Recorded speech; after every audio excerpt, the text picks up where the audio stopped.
आज से लगभग 25 साल पहले जब 1998 में हम लोग 92 के अंदर मेरी सर्विस लगी और 98 के अंदर जब हमने देखा कि बहुत बड़ा इशू मैंने देखा 96 में कि रिजर्वेशन इन प्रमोशन। मुत्तुस्वामी की एक हैंडबुक में मैंने पढ़ा कि 20/11/1989 का डीओपीटी के इंस्ट्रक्शंस हैं कि with in group D, D2C और within group C reservation in promotion लागू होना चाहिए। बट सरप्राइजिंगली रेलवे उसको लागू नहीं करता था। जब हम लोगों ने ये देखा और हम लोगों ने हर स्तर पे फाइट किया और उसके बाद हम लोग कोर्ट को मूव किए, तो उस समय हम लोगों ने एक एसोसिएशन फॉर्म की थी, northern railway physically handicapped employees welfare association के नाम से। और उस एसोसिएशन ने पहला केस इस देश का शायद फाइल किया कैट के अंदर कि रिजर्वेशन इन प्रमोशन जो 20/89 से मिलना चाहिए था वो रेलवे ने नहीं लिया। और रेलवे के अंदर हम लोगों ने उसको सक्सेसफुली लागू करवाया, लेकिन 98 से लेके हमें 2015 तक लड़ना पड़ा, कैट से लेके हाई कोर्ट से लेके सुप्रीम कोर्ट। और वो पहला केस ऐसा था जिसके अंदर की रिजर्वेशन इन प्रमोशन के ऊपर कोर्ट ने जजमेंट दिए और उसके अंदर हमारे को बैकडेट से उन्होंने रिजर्वेशन इन प्रमोशन लागू करने के लिए रेलवे को कहा।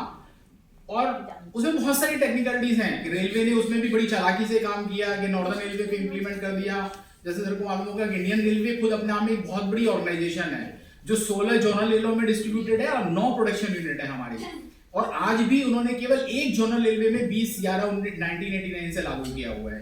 बाकी सारी जोनल रेलवे और प्रोडक्शन यूनिट के लिए हम आज भी फाइट कर रहे हैं। उसके बाद हम लोगों ने 2014 से disable employees association of railway के नाम से पूरी इंडियन रेलवे में हम लोगों ने काम करना शुरू किया।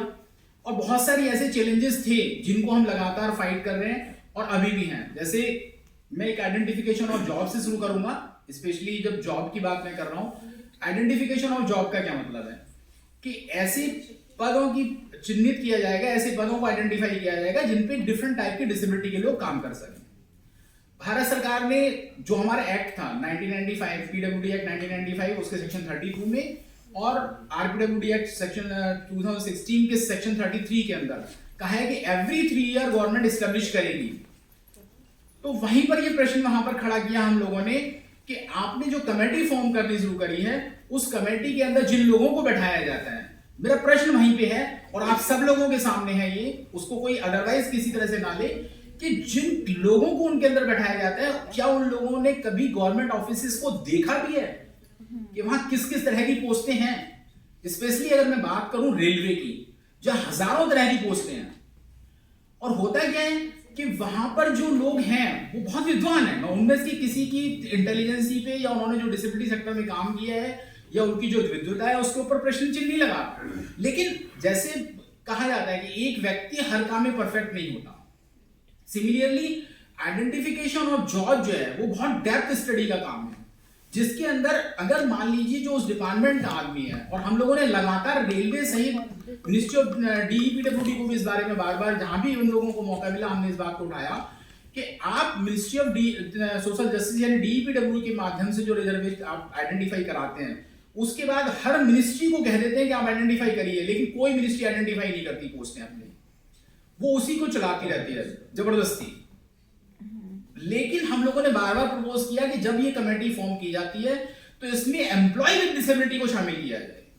अगर आप एम्प्लॉय विद डिसेबिलिटी को शामिल करेंगे और हर मिनिस्ट्री लेवल पे आइडेंटिफिकेशन ऑफ जॉब के लिए कमेटी फॉर्म करेंगे तो ज्यादा बेस्ट रिजल्ट सामने आएंगे।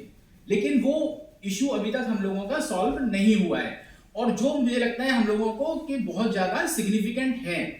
अभी रेलवे के अंदर भी मैं स्पेसिफिक रेलवे की बात ज्यादा इसलिए करूंगा क्योंकि मैं रेलवे के अंदर बहुत डीपली हूं और बाकी लोगों से भी मैं बहुत क्लोजली इंटरव्यू मेरा होता है डिफरेंट मिनिस्ट्रीज के लोगों से। हालांकि जो एकेडमिक स्टेजेस के कंसल्टेशन जहां तक संबंध है वहां हम लोगों का ज्यादा इंटरव्यूज नहीं हो पाता, लेकिन जो और डिपार्टमेंट है मिनिस्ट्रीज हैं उनके अंदर मेरा संपर्क लगातार रहता है और उनसे संबंध है। वहां पर भी यही समस्या आ रही है कि बहुत सारी पोस्ट जो है वो डीपीडब्ल्यूडी की जो 2021 की लिस्ट है उसके अंदर भी शामिल नहीं है, रेलवे की भी बहुत सारी पोस्टें उसके अंदर शामिल नहीं है। हालांकि उन्होंने बहुत कुछ लिखा हुआ है लेकिन उसके बावजूद भी उनको लागू नहीं किया जाता है। इसी तरीके से रिजर्वेशन की बात जहां तक है, पहले 3% था, अब 4% दे दिया। उसके अंदर अलग अलग कैटेगरी के लिए 1-1% रिजर्वेशन है। अगर मैं उस रिजर्वेशन के लिए बात करूं तो अभी रिजर्वेशन में प्रमोशन के जो ऑर्डर्स अभी निकाले हैं भारत सरकार ने उसको थोड़ा मैनिपुलेट करके निकाला है। मैनिपुलेट करके इसलिए निकाला है कि जो हमारे कुछ साथियों को डाउट्स हैं और डीओपीटी ने उन डाउट्स को और क्रिएट कर दिया है। अगर मैं बात करूं उसको एक्ट से लेकर के, पीडब्ल्यूडी एक्ट में भी वही था, अभी मैं आरपीडब्ल्यूडी एक्ट की अगर मैं बात करूंगा, और दूसरे जो डायरेक्ट रिक्रूटमेंट का लेटर निकला था उसकी अगर हम बात करें, और रिजर्वेशन इन प्रमोशन के लेटर की हम बात करें, तो उन्होंने डिफरेंशिएट कर दिया इस ऑर्डर को। आरपीडब्ल्यूडी एक्ट की सेक्शन 33 में, सॉरी सेक्शन 34 के अंदर